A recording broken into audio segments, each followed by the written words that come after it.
Kamu yang tidak dapat melepaskan miliknya, dia tidak pantas menjadi muridku. Romo Yus dan para Romo, para suster, ibu bapak, saudara-saudari, umat beriman sekalian yang terkasih dalam Kristus. Kata-kata Yesus hari ini keras. Barang siapa tidak dapat meninggalkan ayahnya, ibunya, keluarganya, sanak saudaranya, dia tidak dapat menjadi muridku. Tapi lebih keras dari itu, barang siapa tidak menyangkal diri dan memikul salib, dia tidak pantas menjadi muridku. Sesudah kata-kata itu ada dua pertanyaan sangat menarik. Siapakah di antara kamu yang kalau membangun sebuah menara tidak duduk dahulu, membuat perhitungan dana, apakah dananya itu cukup untuk menyelesaikan pekerjaan?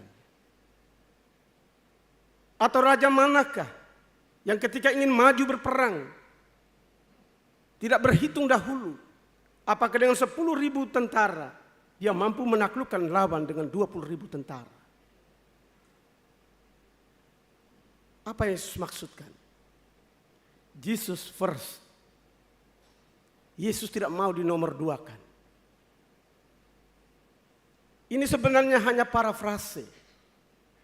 Kata lain dari apa yang Allah katakan dalam perjanjian lama. Aku adalah Allah yang pencemburu. Allah mau dinomor satukan, dia tidak mau dinomor duakan. Apakah dengan itu dia mengajak kita membenci semua orang? Termasuk semua orang yang kita kasihi? Bukan. Tidak.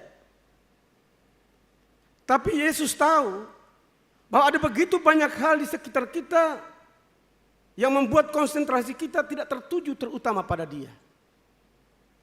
Keluarga kita, harta kekayaan kita, pangkat dan jabatan kita. Semua itu privilege, hal-hal indah, hal-hal istimewa yang bergelimang, yang terserak di antara pilihan-pilihan terbatas yang saling menggeser. Dan Yesus tahu bahwa semua itu akan menjadi tantangan. Entahkah kita sungguh-sungguh mengasihi Dia. Dalam pengalaman setiap hari kita rasakan itu. Bagaimana Yesus bukan nomor satu dalam hidup kita. Maka Yesus ingatkan kita berhitung, kalkulasi. Dalam setiap pilihan-pilihan yang kita alami dalam kehidupan kita setiap hari. Kemarin pagi saya ingin menemui seseorang jam 7 pagi di daerah Tebet. Saya menyiapkan diri lalu memesan Grab. Datang satu taksi, saya masuk ke dalamnya. Saya lihat drivernya rapi. Menurut saya ini orang terpelajar. Lalu saya bertanya, Pak, apakah ini mobil punya Bapak? Memang tidak sopan, tapi saya sebenarnya mau menanyakan hal yang lain. Dia bilang bukan, saya hanya driver. Kenapa? Lalu sebelumnya dia sudah tahu, saya perkenalkan diri bahwa saya Romo.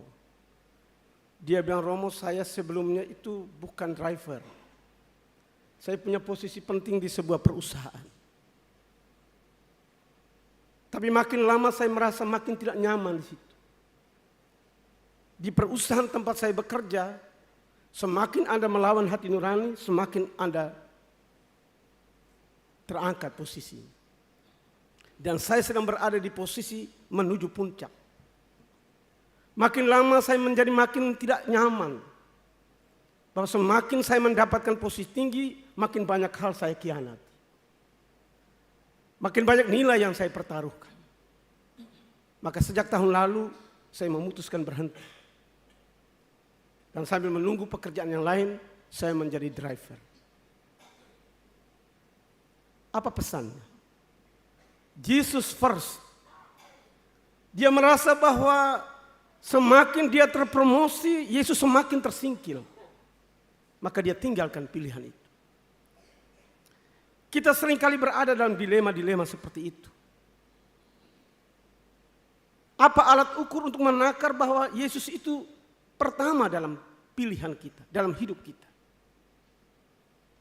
Ketika kita semakin terpromosi dan kita yakin bahwa kita mengkhianati sesuatu, kita mengkhianati seseorang, kita mengkhianati nilai-nilai, itu tanda Jesus is not first in our life.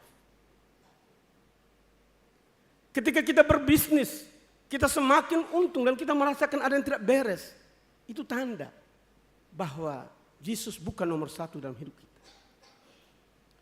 Ketika kita semakin jauh melangkah dan kita merasa bahwa ada banyak hal yang kita khianati, itu rambu-rambu, itu alarm bahwa sedang ada sesuatu yang kita pertaruhkan.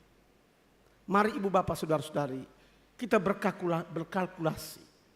Kita berhitung dalam setiap gerak langkah, dalam setiap pilihan, agar Yesus tetap menjadi yang pertama dalam kehidupan kita setiap hari.